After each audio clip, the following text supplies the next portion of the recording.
Hello and welcome back to Wyoming Watch, the Wyoming Tribune Eagle's weekly podcast. I'm Taylor Staples, your arts and entertainment and features reporter. This week, I spoke with Craig Johnson, the Wyoming-based author behind the long-running mystery thriller Longmire series. The newest book in the series, The Brothers McKay, will be released on May 26th and is the 22nd Longmire novel. The book will revolve around Sheriff Walt Longmire investigating the murder of Pepper McKay, a widely disliked individual in his county. Longmire is then sent to investigate and interrogate his four sons, who are all suspects, while also facing a dangerous wildfire and a second body that turns up.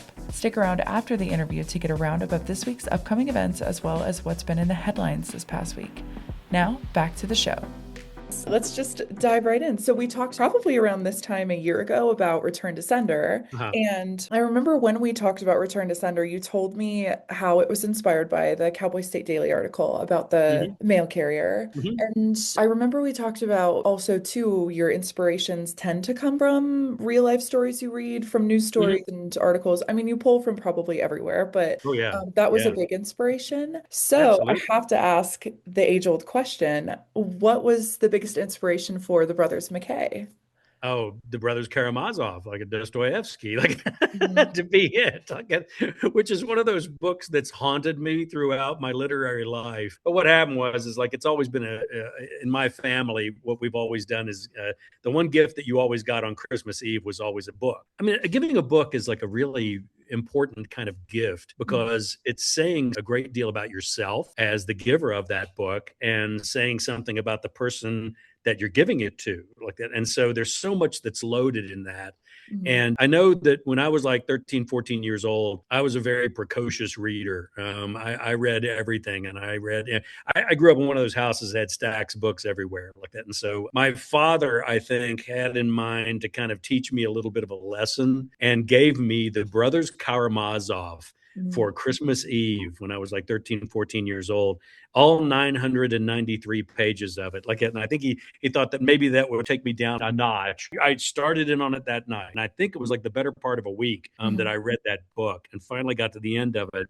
And I remember him asking me, he said, well, what do you think about it? I said, it's one of the most in-depth, layered responses to, society, to theology. It's just amazing, this book. Like I said, it's also one of the worst murder mysteries ever written. And he looked at me and he was like, oh, really? Like, and I said, yeah, if you can't figure out who killed the old man by book 8, you're a moron. Like, and he goes, really? Like, and I said, yeah. And so we talked for a little while longer, like, and he said, well, just so you know, this is the beginning of a trilogy. What Dostoevsky had in mind was that there were going to be 3 books telling the story of the Brothers Karamazov. And he died after he wrote, the first volume. And then he looks at me and he says, what do you think the possibilities are that in that first book, he was kind of pointing you in the wrong direction so that you would think it was somebody who it turns out it really wasn't? And he said, now, obviously, when you get to the section of the book that's called The Court Makes a Mistake, and that's when they're going to actually go after Dmitri as the killer. Like, and he said, that should be a clear clue that maybe Dmitri is not, the killer. And that haunted me in my literary life for decades, thinking, my gosh, who was it then? Who was the killer? Like that. And so I happened to be in France, and my French publisher, knowing, some of my literary tastes, like that, she said, one of our other translators, like it was also a friend of mine, who's Russian, like it, she said, there have been a couple of essays that have been written by a couple of scholars where they've actually delved into the depths of who they think the actual killer might have been. And I was like, I have to read those. I just want to hear the different theories. Like, and there were 3 different ones, like, and they were all incredible. Like, they were just totally believable. They were totally, on target. It seemed completely feasible that these could have been the killers in the book and the reasons why and all this. Like, and so after having that epiphany, I thought to myself, I'm about due a good red-blooded mystery novel. I mean, I like stretching, what it is that I do and doing different things, with each book.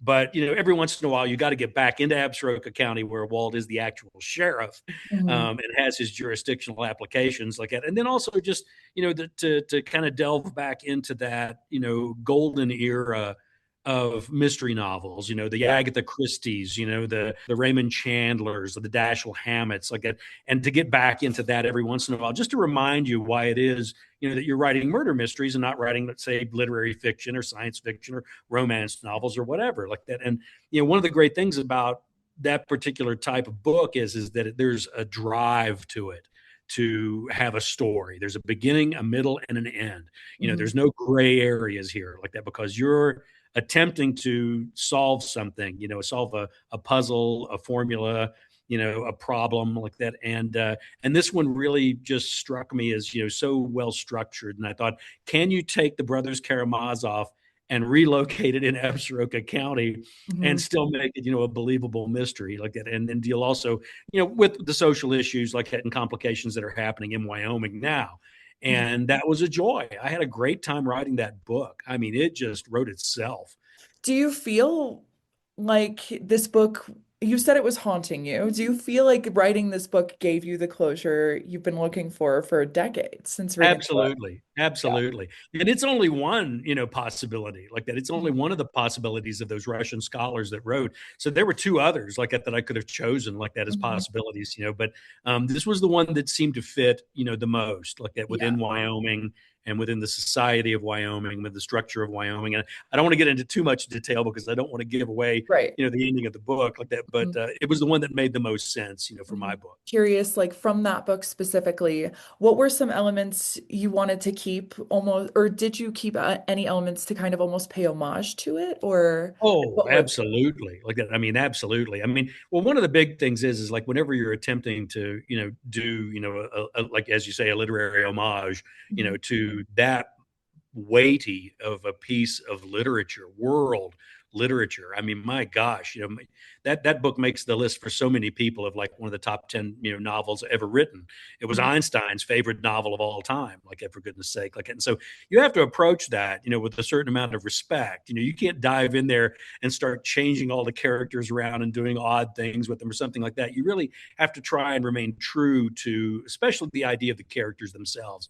Now, there's so many layers to this novel. I mean, there's the theological layers of this novel. There's the social aspects of this novel. So many like that I could have delved into. But, you also have to realize that you're working within the context of the genre in which I've been working in for the last 22 years. And recognize that there's a certain pacing that's involved, and how much of this story can you fit, into, say a 350, 400 page mystery novel. And so I kind of confined myself in many ways to the plot aspects of it, and not going too much into the delving of the theological aspects, and the more philosophical aspects of it. But then again, staying very, very true to the characters. That was the key element for me like that. And I guess it always will be in just about any given situation like that, because I think that that's one of the things that draw people, to the books, like, and hopefully, keep them interested in the books, as the years have gone by, is the characters. That's always going to be the selling, point as far as I'm concerned. If you don't care about the characters that are in that book, you're not going to finish that book. And so to me, that's a key element like that, not only with the characters that, we've all been introduced to with Walt and Vic and Henry and all these others like that, but then also the new characters that you bring in with each novel. And so with the three brothers, or three and a half brothers, Karamazov, and, Pepper McKay, the father, and all these things, they have to be interesting characters, and so when you use Dostoevsky as like, a jumping off point, it's really a blast. It's really fun to do. Then again, there's always like a little bit of a razor's edge involved with that too, like that, because I remember doing, I think it was the seventh book that I did in the series, which is called Hell is Empty. And it was something of a retelling of Dante's Inferno. And there's a reason why it is that I do those type of things like that. I mean, everybody reads for different reasons. And so I like to put different layers, in the books. Like, can somebody read this book, The Brothers McKay, without ever having even read a synopsis of, Brothers Karamazov? Absolutely. You can jump right in and read The Brothers McKay like that, and it'll even give you an insight into The Brothers Karamazov, for goodness sake. But it's not like you have to go find, the Sparks notes, like, or go back through like that, and make a study, of Brothers Karamazov. One thing I think that, a lot of readers forget is that, they'd pick up one of my books. Okay, they're going to read it for a couple of days, a week, or whatever. I've Mhm. worked on that book for the better part of a year, Yeah. so it really better hold my attention, and the chances of it holding my attention are if I can put as many layers in there as I possibly can. Do I want social commentary? Yes. Do I want fully developed characters? Yes. Do I want humor? Do I want history? Do I want, dealing with, issues that are like really important in Wyoming? And when I was writing this book, the dryness of last summer, like in the amount of wildfires that were involved, and those are horrors like that, that add so much, to a book. But that's important, that book not lose its interest for me, for the better part of a year. I better be able to really, dig in and enjoy that thing while I'm Mhm. working on it. Absolutely. I also am so glad you talked about adding new characters into the mix because I'm sure that's so fun to play with as an author. I mean, I know you love Longmire. You've been with him for 22 books now. And you get to keep adding new layers to him, which I'm sure is such a blast. But I'd love to know kind of how you approached not just Pepper McKay, but his three and a half sons and kind of get into the making of them. Well, all of them like it had to be, emblematic of, different aspects, of Wyoming. And and then also grafting it from the original novel, like it to make it work and make it interesting. Obviously, one of the brothers, like it has a military background, like it and a high-tech background, which is not something, completely unique, here in Wyoming. We see a lot of those type of people here. And then, of course, the other brother is a journalist, like it, and he's kind of like, not only, a traditional journalist, like it, as in newspapers or anything like that, but also, the electronic stuff like that seems to be on the rise too, which, Mhm. and then the final one was really kind of a challenge like that because he was very religiously oriented like that. I mean, literally in the book, he's a monk. And then, of course, like there is the Abbey that's over there, in the Wind River section of Wyoming. And so all of the components, were actually there, for each of those brothers to have that kind of, complex kind of background and very differentiated background that they would bring, to the story. And then the half brother, like at the one that's a half breed, to use the horrible term, like is, part native like that, and, somewhat shunned by the older generation. And so it's very interesting to see, the complications with that character because he's a marvelous, marvelous character. Very Mhm. interesting. I can't talk about him too much because I'm going to give something away. Right. People just have to read the Which is book. true with all the Yeah. characters, truth be Mhm. told. Yes. And this kind of goes into that too, but I'm curious how you raise the stakes for mystery novels and specifically for this and how even adding the new characters might have helped with that. And even if Walt is in the confines of Absaroka County, like that, and it is his county, and I always say like the most important tool of Walt's job is not the gun, it's the badge. He can point to that badge and say, okay, you need to answer my questions, or else we can go answer them somewhere else, like where you won't have the freedom that you have right now, like that. And so that's an interesting thing to have, that he's back in his jurisdiction, after being out of his jurisdiction for a Mhm. little bit like that. Like I said before, like this is definitely much more of a red-blooded, mystery novel is what it is. There's a clear-cut case of murder, and I'm not giving anything away Yes. by saying that, Pepper McKay, the father, is dead on page one, like that, because it's actually in Literally. the Yeah. first sentence of the book. It's like, it's not that much of a surprise, Mhm. to the people of Absaroka County that Pepper McKay was dead. It was more amazing that it took this long for somebody to maybe or maybe not kill him, like and Literally. so he's not a nice guy, like that. And Mhm. so it's totally believable that somebody offed him like that, and then they just have to figure out who it is that might have been the one that did it. Mhm. And that raises the stakes for Walt like that because it's within his county like that. But then of course we have that ominous fire like that's happening up on the mountains. Like that's when you have that liberty to be inventive with the geography a little bit, because I always thought to myself, I mean, like they say, you don't ever write a novel about just another day. You write a novel about incredible moments in people's lives, like Mhm. and how you up the ante to the point of, I mean, the way my wife used to describe it was whenever I would poo-poo crime fiction literature, she would look at me and she would say, the stakes are life and death. The stakes don't get any higher than that. I mean, Yeah. you're not going to get into a mystery novel and then find out at the end that the protagonist is playing pinochle on his desk. No, there's going to be, a Exactly. lot of things are going to be happening, and some of them are going to have, crucial elements like that. And I thought to myself, whenever I was thinking about those fires, and I thought, okay, what's the most horrible place that I can think of, for these fires to take place, and do damage, to the Bighorn Mountains, which is, my home like that. And I think I came up with one. It's going to make a lot of people cringe, when they read the book like that. And, it's very close certainly, to home. yeah, and it's very, very difficult for Walt. Like very, very difficult for Walt. It makes for a kind of a unique situation that boy, really puts a lot of pressure on him. Not only just simply because of what he's seeing happening, because my gosh, when you see those big dumper planes coming in, that are trying to put those fires out, and they're like right there, over top of your house. Or I remember flying up, from Denver late one night on that like 10:15 flight, and flying as they started to bank over from Buffalo over to Sheridan and looking out on the Powder River. And that was when all of those Powder River fires were going. And it was just a wall of fire out there. And, those things are just, an important element, within the book. I mean, that fire is a character, no two ways about it like that. And it definitely, makes Walt's life a little bit more difficult as it turns out. Totally. Oh my gosh. And again, I am so glad you mentioned Pepper McKay being hated. To your point, it adds stakes to the suspect list because, there's so many people that hate him. So I just kind of want to pick your brain on why you made him so hated in the county. Well, in the book, in Dostoevsky's book, he is not a good guy like that, and, I don't know. I mean, there's quite a bit to be said as far as like the logic of it, like that, bad people meet bad ends, an awful lot of the time.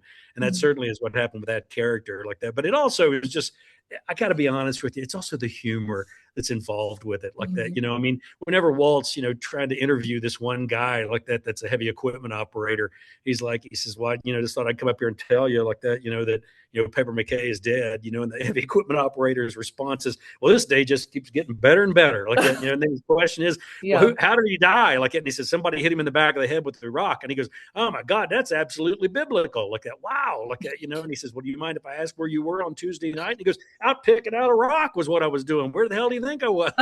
My God. And then when Walt's like, trying to nail him down, and he's like, well, do you mind if I take credit for it until you find out who really did it? So, I mean, the guy's hilarious like that, and that's the fun thing about, Wyoming, like, because, we only take authoritarianism only so seriously like that before we start really making fun of it, which I love about the state. And just about the West, as a whole like that, simply because, there are these broad, wide open spaces like that, and we just don't take to people who take themselves a little too seriously. And that humor is such an incredible part of the book. Anybody who's ever, been in, like a difficult situation, in a job, whether it be, like being a newspaper reporter, whether it's being, in the medical business, whether it's being in law enforcement or whatever, the only way you get through to the end of the day is by having a sense of humor like that. And so I think that humorous element has to be a key part of every novel that I write. I love it. I love it. And then you kind of answered this a little earlier too, when I was talking about things you added from the novel you read a long time ago, but I'm curious about the key to a mystery. What are staples of the genre and tropes of the genre that you love to include and you think are vital to include? Well, I mean, it always comes down to playing fair is what it always comes down to. And you have to be aware of those things like that, or else, boy, the readers will eat you up alive. Like, and I've got a contact button on my website, CraigAllenJohnson.com. And, if you hit that contact button, that's my email, like here at the ranch. And I always laugh about it because so many of the emails start off with whoever it is that answers Mr. Johnson's emails. I'm always sitting here thinking, well, that would be me. Like, so, they will be happy to tell you if they don't think that you played fair and gave them the same clues, as you gave your protagonist. It's one of the mechanical aspects of what it is that we do. And I don't know, I've heard other mystery authors say that it's a pain and they really don't enjoy it and all of that. I love that. I really love focusing on the minutia that is going to tell Walt, who did this and how they did this.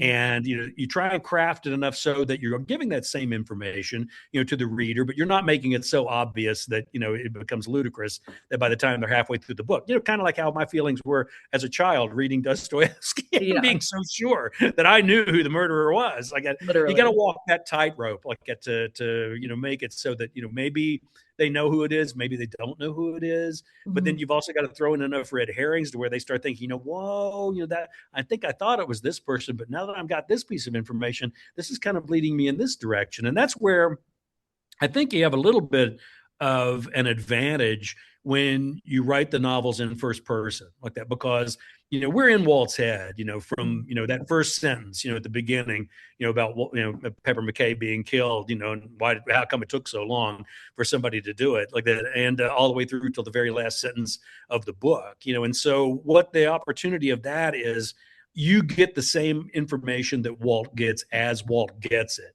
and so, you're going to learn something that, Walt is getting like at the exact same timing like that. And, he may not remark on it. He may not say, oh, well, if I had known that at that point in time or anything like that. You just give out the information like that so that the reader can read this and pick it up and take it and tuck it away, in their bag for later use, when they're trying to surmise who it is that they think is the killer. And so those are some of the things I think that are really kind of important as far as like, when you're developing a novel of this type like that. That's a key element, I think. You want to make sure that the story itself is so compelling like that, that the reader is drawn into that world like it and wants to keep reading. They don't want to stop, every two sentences and think about this thing, because you are telling a story like it, and it has to be entertaining, to a certain extent like it. And so, then they have to, what I love is like whenever somebody goes back through, I mean, the best thing you can ever say to an author is I went back and reread your book. Yes. And I get that a lot. And I love those emails like that because, what it means is that they were so caught up in the story and so enjoying the environs and the development, and the interaction and the relationships and the descriptive passages and the humor and the history and all these things like that, that they got caught up in the story and they got to the end and were like, damn, I should have known that was who did it, for goodness sake. And then they go back and reread the book like that, and then they read it with a more critical eye of looking for the clues as they go through like that. And that's a tremendous cool compliment whenever a reader does that. I enjoy that a great deal, I have to admit. It's so cool to reread and see hints like that. Oh yeah. And even like rereading it through a different lens, knowing the killer and kind of noticing their tone, the way they say things, and you're like, I should have known. It's or Walt's response to it like that, did he know a little more than he was letting on at that point in time like that, so right. It's so cool. I know I asked you this last year with Return to Sender, but I'm always curious about just what was the biggest challenge you kind of ran into writing this book, and how did you get over the hump? Well, see, I had a guideline to work with, with the plot and the relationships, and the basic meat, and meat and potatoes of the mystery aspect of this like that. But the difficulty, I have to be honest with you and say, was the descriptives of the fires. These are not normal fires. These are those cataclysmic, worst case scenario forest fires like it up in it hurt me to write those scenes that were taking place in the Bighorn Mountains like it, and then to do the research and find out exactly what is the technology right now for fighting those type of fires like that, because that is a line of work that changes from year to year. With different people working on different types of fires. It was interesting to me that a lot of like the water dumpers that came in, to help fight some of the fires that we had on the Powder River like that, and here in the Bighorns in the last couple of years have actually been our good neighbors from the north, the Canadians. And so, you have to learn those type of things like that and be able to describe them with a believability like that, so that the reader actually gets that feeling that they are there. Trapped in this canyon with fires coming from both directions, from above, with a wind, whistling down and carrying that, fire with it as it goes, and how, the outside edges of the surface canyons like it are burning to the point with the trees and the deadfall from beetle kill, that it's actually forming a pincher almost to the point, where it looks like, that Walt Longmire may not make it, in this situation, which is another point, I guess I should probably address like that. And you kind of hinted at it a little bit, in the sense that, with this type of book, I really think that there has to be a moment in every single one of these books where you're writing and you look up and think to yourself, oh, this might be it. This might be the last book. I mean, if you don't take that character to that point where not only they think that, but you think that as the writer, that you think, okay, if this goes badly, this is the end. This will be the last Walt Longmire book. If you don't do that, then you're not playing fair, with those characters. You're just doing some kind of mechanical gymnastics of plot. And no, I think you've really got to be to a point where you are dreadfully concerned that, hey, I don't know if Walt's going to make it through this time or not, like that. And this was definitely one of those books where I was like, I'm not sure. I mean, I had it all plotted out on my outline and everything like that, but then things accelerated, with the plot line, and even, the descriptive passages of this fire and everything got me to the point where I was sweating bullets, wondering, I don't know if Walt's going to make it or not, like that. And that's a moment that I think is important, simply because if you can achieve that point as a writer, then it's possible you can achieve it with a reader, like that they'll read it and they'll think, boy, I don't know if Walt's going to make it this time. Like, I got to keep reading, And that coming from you too, as the author, is crazy. Yeah. That's how you know the stakes are higher than they've ever been. Absolutely. Or so they say. I know you want to take your time with this book. It's not even out yet. And I know you're doing signings and touring and coming to probably Cheyenne, because I think you came last year to the. I'm going to be there on, let's see, when is it? It is going to be Wednesday, June 10th. And it's going to be a different type of event. Well, usually what we've always done before was we always did it at the library there in Cheyenne, which is just a magnificent library. And we love doing those events because it's always packed, and we have a great turnout like it. But this one's actually at noon.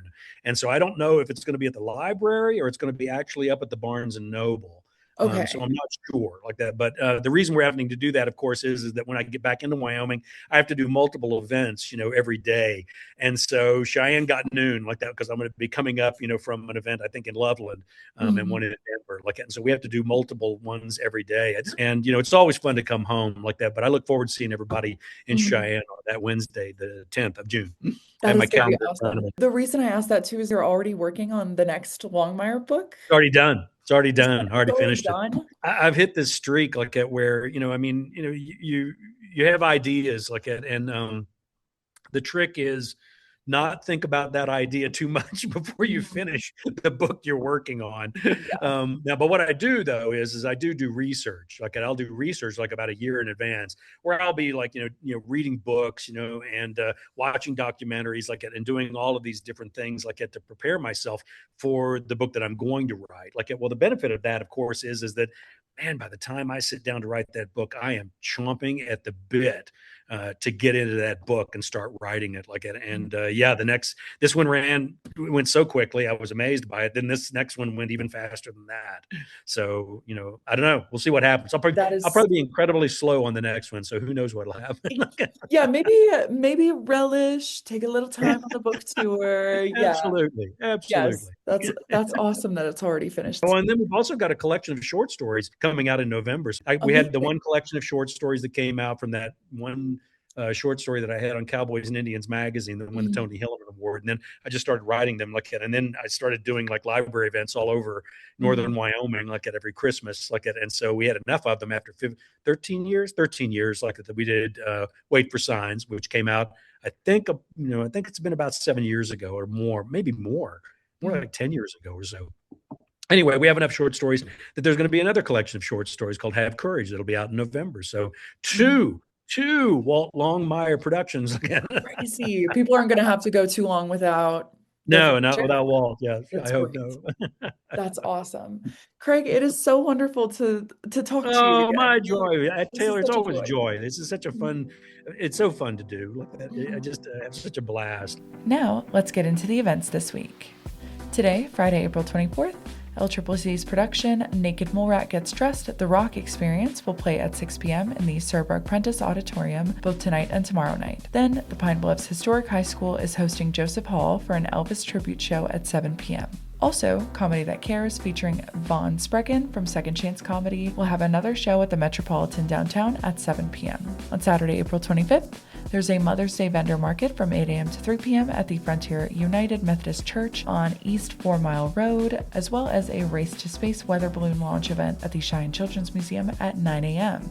There's also a Meadowlark Elementary craft fair from 9 a.m. to 3 p.m. and a Girls' Day Out event from 10 a.m. to 3 p.m. at the Cheyenne Depot. Then, the Cheyenne Botanic Gardens has a tree-tastic exploration event from 1 to 2 p.m. and the Cheyenne Frontier Days Old West Museum has a tortilla cooking class for kids from 2 to 3 p.m. Also, the library will have a seed library event called Potting Seedlings from 2 to 4 p.m. On Monday, April 27th, there's a matinee movie for mindful aging at the library featuring 2025 Oscar-winning film Conclave from 1:30 to 4 p.m. and there's a Pentagram concert at the Lincoln at 7 p.m. Then there's also the LCCC Student Art Show reception from 10:30 a.m. to noon at the Esther and John Clay Fine Art Gallery. On Tuesday, April 28th, the Cheyenne Creativity Center has another session of their Basic series, which will focus on perspective from 5:30 to 7:30 p.m. Then the library has Tuesday night book club featuring The Bear by Andrew Krivak from 6 to 7:30 p.m. On Wednesday, April 29th, there's a Walk in Her Shoes event at the Cheyenne Depot Plaza at 4 p.m., as well as a small business showcase at the library from 5:30 to 7 p.m. On Thursday, April 30th, the Event Center at Archer will host the Great Western Alpaca Show every day until May 3rd from 8 a.m. to 5 p.m. most days. Thursday is also another Thankful Thursdays fundraiser highlighting the Wyoming Breast Cancer Initiative, with doors opening at 4 p.m. at the Lincoln Way Event Hall. Then there's a True Crime Book Club session featuring the book Winged Obsession by Jessica Spears at the library from 6 to 7:30 p.m.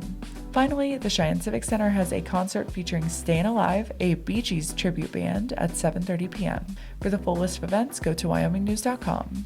In the headlines this week, just over 7 months after a September 20th road rage incident that resulted in the death of 19-year-old Benjamin Benji Glenn, a jury found the shooter, Mansour Ali, not guilty on all counts. On October 9th, Ali was arrested on 5 counts, 1 count of murder in the second degree and 4 counts of aggravated assault and battery for threatening with a weapon. The jury deliberated for around 4 hours, split between both Wednesday and Thursday. Following deliberations, the jury announced Thursday that it had found Ali not guilty on all 5 charges. Next, as construction continues to rise, the Wyoming Department of Transportation is concerned about its funding capacity to maintain safe roads and bridges in the future. Now, WYDOT has paired with a research nonprofit to strategize how to overcome this funding shortfall and set up a game plan for seeking funds from the Wyoming legislature. Also, Wyomingites who are looking to do some spring cleaning and dispose of old medications can donate them this weekend for National Drug Take-Back Day. This Saturday from 10 a.m. to 2 p.m., a dozen drop-off sites across Wyoming will be available for just this purpose. The 3 locations in Laramie County are the Laramie County Sheriff's Office, Laramie County Fire District No. 1, Station 1, and the Event Center at Archer.